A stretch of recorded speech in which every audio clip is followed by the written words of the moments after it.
Et nous revoilà en antenne. On va maintenant passer à la chronique de Naomi, qui nous a écrit donc une chronique sur le voyage en tant que personne faisant partie de la communauté LGBT. Alors, LGBTQ. oui. Eh oui, j'ai eu envie de vous parler d'un sujet qui me tient à cœur.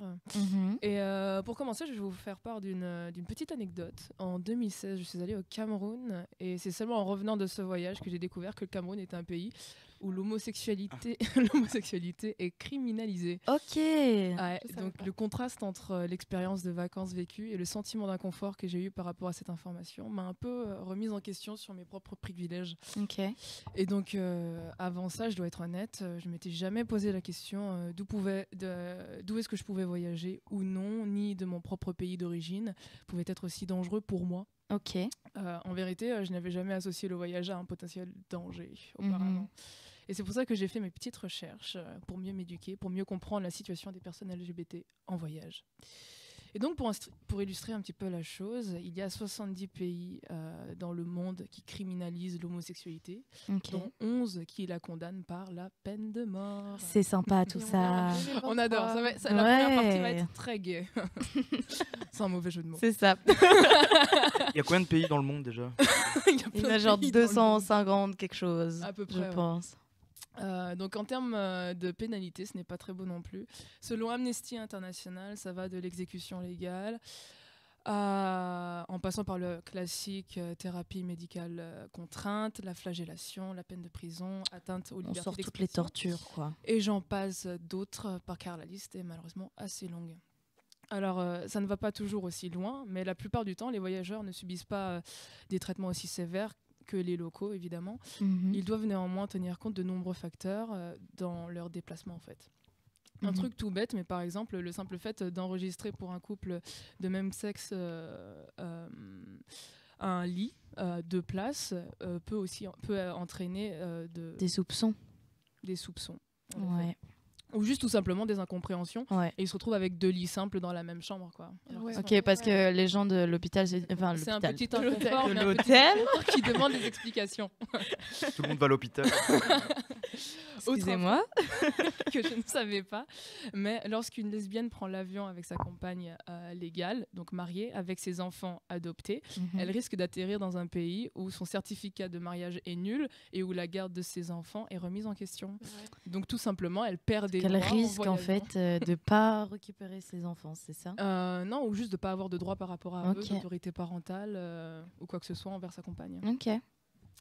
Donc, autre exemple aussi, mais par exemple, les voyageurs trans ou non-binaires peuvent être confrontés à des difficultés telles que le manque d'accès aux toilettes sûres ou faire des rencontres gênantes, notamment au passage à la douane, ou encore Ok. être confrontés à une franche hostilité. Fun. Ouais, je vous ai dit, mais J'adore. ça c'est la première partie, tout va bien. Ouais. Pour faire face à cela, les personnes LGBT+, continuent d'explorer le monde en se filant des tuyaux pour surmonter ces épreuves. J'ai découvert le terme de masque de voyage, qui est un terme qui décrit le fait de cacher son orientation sexuelle quand on est en voyage. Juste Justement. pour être tranquille, quoi. Exactement. Ouais, c'est horrible. C'est super triste d'en arriver à là quand Tu même. sais, c'est dans quel pays? Bah, tu vois, je sais pas, mais je pense que ça doit être dans la plupart des pays où tu ressens une certaine gêne et où tu sais pas comment ça va être interprété. Bah, dans Donc, les pays où c'est pas accepté, j'imagine, tout simplement. mais pas nécessairement, juste dans des pays où Pas. tu sais pas, tout simplement, comment est-ce que l'information peut être Ouais, interprétée. Parce que c'est vrai que dans un pays, ça peut être accepté par le pays, mais la majorité des personnes qui y vivent ne Ouais. peuvent ne pas Genre la l'accepter. Socialement, ça Pologne peut ne ou pas un truc l'être. comme ouais. ça. Ah ouais? Ouais, ouais, ouais. Il y a Ok. il y a des pays en Europe où c'est pas. En Hongrie, c'est pas très sympa d'être LGBT. Ah ouais? actuellement. Non, La je Hongrie, ne savais pas. Yes.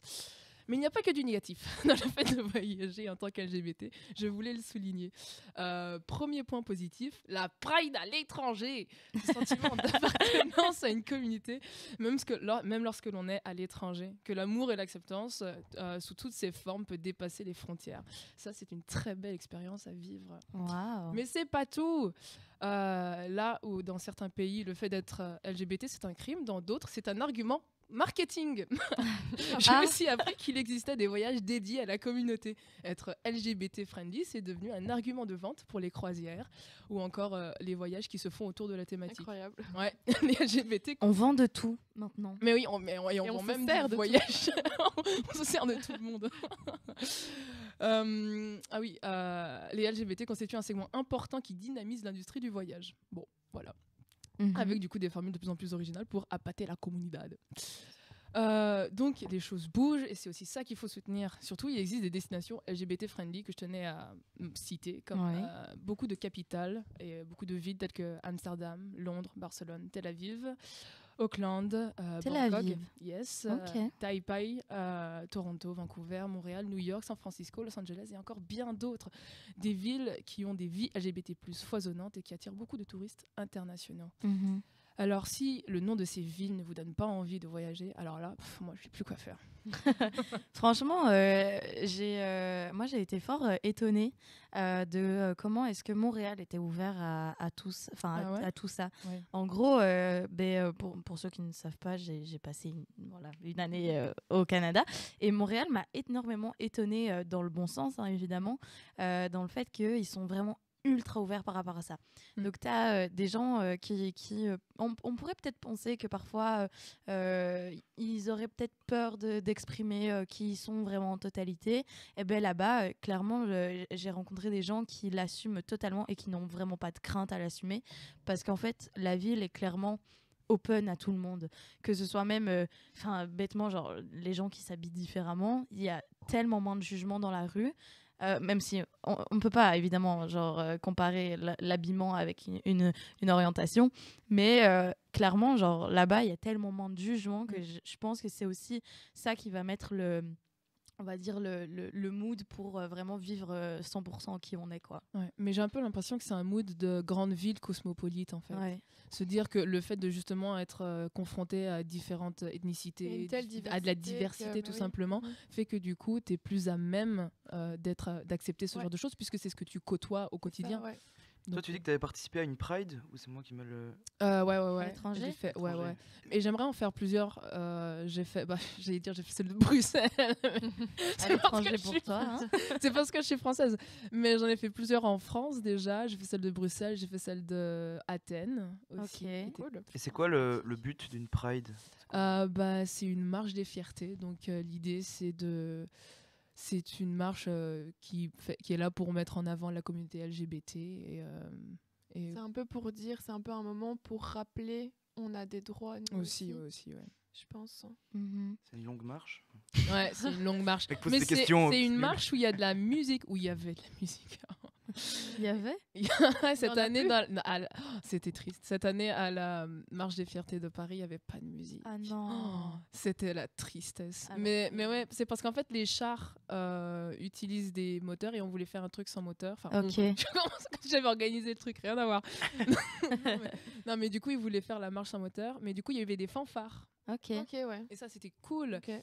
Il y a eu mais ça enlève la musique pop, quoi. Les fanfares. Ouais. C'était très rythmé, mais c'était aussi très redondant. Ouais, c'est ça. Mais voilà. Mais le fait de pouvoir expérimenter, Ouais. c'est mieux. Plus différentes prides à différents endroits avec différents moods aussi. Parce que je pense que la pride qu'ils ont fait en Pologne, notamment, c'est pas la même que la pride qu'on fait à Paris. Le mood doit être différent. En Pologne, justement, ça doit différent. être plus Strict. Ouais. strict. Ouais, mais je pense que c'est beaucoup plus revendicateur. C'est On cherche tous les mots. Je ne sais plus parler la France, c'est horrible. Et est-ce que les prides, elles se déroulent genre un jour partout dans le monde ou c'est à plein de jours différents? C'est pendant le Pride Month, donc pendant le mois de juin, le mois des fiertés. Mais en soi, ça peut être décalé. Genre, année Covid, ça s'est fait en septembre, genre août-septembre, la plupart du temps. Donc en soi, ça dépend, en vrai. Merci beaucoup à toi de nous avoir ouvert les yeux sur ce sujet qui est très intéressant et qui, j'avoue, pour ma part, je n'y connaissais rien du tout. Bah oui, non plus. Moi non plus. Et sur ce, on va s'en aller en musique avec le titre Babylone des 5 Seconds of Summer. À tout de suite.